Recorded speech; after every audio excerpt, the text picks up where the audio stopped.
Manya gange bampita social media platform kosa Don gange bampita Bahat Raymond sawa. Mbera ntinda era je mpanga era je mbadendi nembo soko kweyanjiza amanya gange mbado mazo gogera kati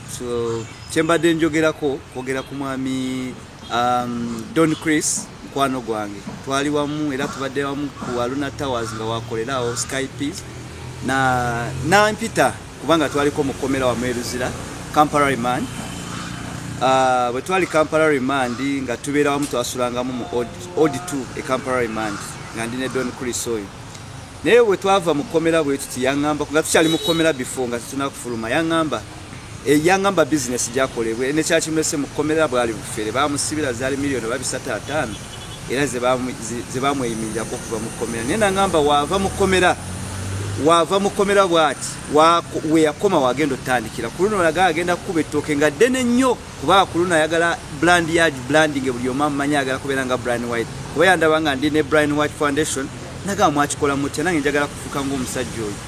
ninga ate Brian White yes teyali mubete yali kutekola bintu ebyo Don Chris byakola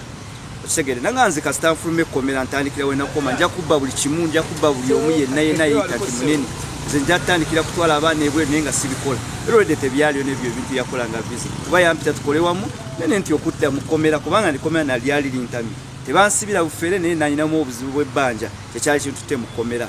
nena ngawe nkomawo bwe yakomawo bwe twava mukomera nangamba ajje tukolewamu nena nga business eno erimo okuza omuzigo naga abayinza otukwata bayinza otuleka ne muganza sijja kweyungako era nensigala mu mirimu gyange entinda gyenkola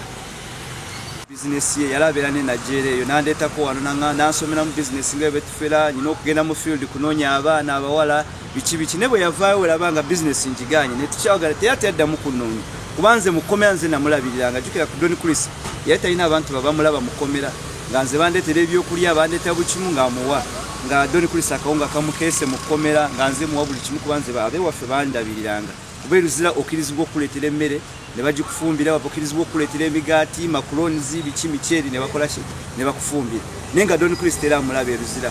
era yali kumanyi gange wetwali eruzira nga buli kendi yako kali yako kuba twasulanga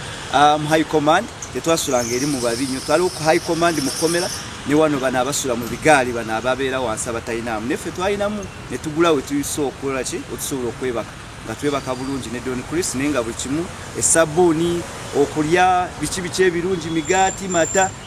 nga nze muwa nyewe yava mukomera gaine neerabira naafuna ettooke nze naneerabira kuba yali ayagala tufere nenkola ki nembigaana kati bwe nabigaana Don Chris yafuna sente yaneerabira ne mukomera nze namulabira omusajja oyo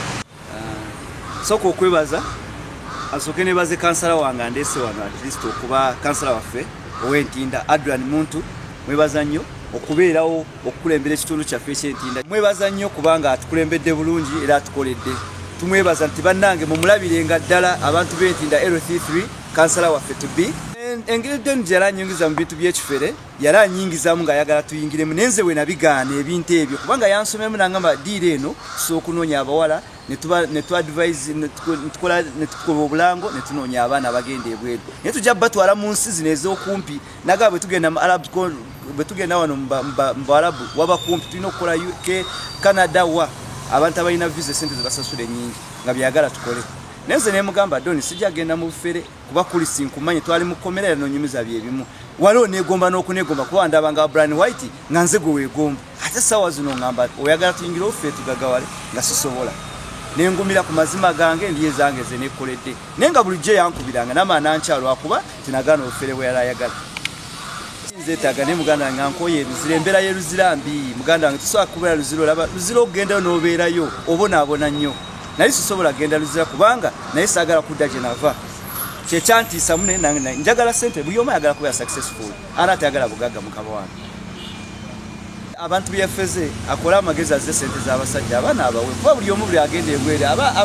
Don Chris kyenkusaba jangu oveeyo sasula sente z'abasajja sasula sente z'abaana bonna bewabba jangu obawe sente zaabwe kubanga abaana buli agenda ebwere ayagala kukyusa bulamu okitegedde ssebo so vaayo nze ofere bwona bugaana era Don Chris nze nakulaga ng'osaasanya sente ku comedy store biki ng'obikola naye nga nze mmanyi era oli mu kufera kubanga wali weetega wabiŋŋamba dda nga tuli mu kkomera n'oŋŋamba woova mu kkomera bwoti nga tuli Kampala remand noga wooviira wakoma wootandikira era nalimbira nga ogaba sente abayimbi bakwefasa naye nga nze swakujja gyoli kuba wanyingiza offe ne mbugaana nze Don Chris naye swagenda mu ffere kudda eruzira kyola nze swakugoberera nabigaana so ujoli jango sasula bana sente z'abandi bakunonya bakuteeka mu kkomera oba ofiirayo oba okomawo era sente nezo jazikozesa bazirye bigwe nenze kyensaba kujja kusasula bana Uganda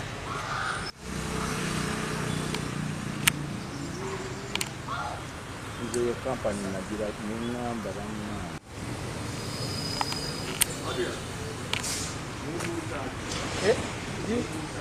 Dubai chichiye nga nagendo nange nebigaana kuba ekyeyo namala just 1.5 nenkomawo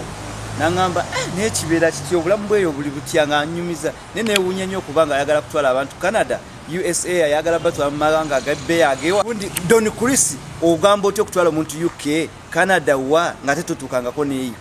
nze kyali kinsobedde nga sikitegeera butegeezi Chris nze nali mbeera nayo nga nkunyumiza embozi twali mukomera wamu naye nga buli kimu kyonna akiinako amalo kubanga buli kimu takimanyi kubanga nze Don Chris yambuuzanga eby'e Dubai ebyebweru naye newuunya nnyo kubanga ayagala kutwala abantu e Dubai I mean kutwala Canada wa mu nsi eziri developed like Germany wa naye naŋŋamba nti tatuukangako ne Dubai nga munyumiza n'embozi y'e Dubai nakyewuunya nnyo okubanga avudde mukomera ng'ate agamba atwala abantu UK wa ng'ensi ezo zenkugambye ze yaŋŋamba naye yaŋŋamba before nga tukyali mukomera naye wakoma wava mukomera yazze kunyaga bana Uganda nali nkimanyi naye nga sobola kuyimirira musajja amulekera omukisa gwe wayalaga kuntwala mu bufere ze nembugaana nemugaka amuleke kubanga yankyana okunkyawo nga sosola nakwata simu yange naye mwesonyiwa tayampa na 10 namulabya mukomera Don Chris yali nothing ng'alidde akawunga n'ebijanjo nga kamutamye eruzira Kampala remand nyina obujulizi nabeeranga n'oyo omusajja twabeeranga mu odd 2 ne bw'obuuza eruzira ne osi waffe w'eruzira amadde oba bamuyitaani neerabidde erinnya lye naye nga nze buli kimu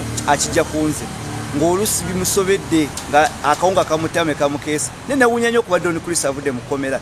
nandaga obugaga bwa just myezi 6 ng'agagawadde bw'ati nakyewuunya nnyo era nange nenkola ki naye nga nali manyi kyakola abayafeze bo bakkirize bukkiriza nti bakoze losi kuba Don Chris tali mwetegevu kuba sente kuba Don Chris talina kyagenda bba wagege mazuma yajja gumira obusibe bamugende bamusibe kubanga n'ekisooka agambe nti abaana tebalina evidence tebambuwanga receipts simanyi oba bateekangayo sente ne batasawa receipts naye yagambe ali willing tagenda bba na 10 era nze kyensaba government ekwate ku zino kampani bana abaferefe abantu bwabazza mu kampani kutwala abantu ebweru basooke bamwekanye bakanye buli kimu kyakola kyonna okitegedde so tikusikiriza kampani kati okkiriza otya omuntu ekinnuma n'okunnumaga nti gavumenti ya Uganda eno eyaffe neekwate ne security UPDF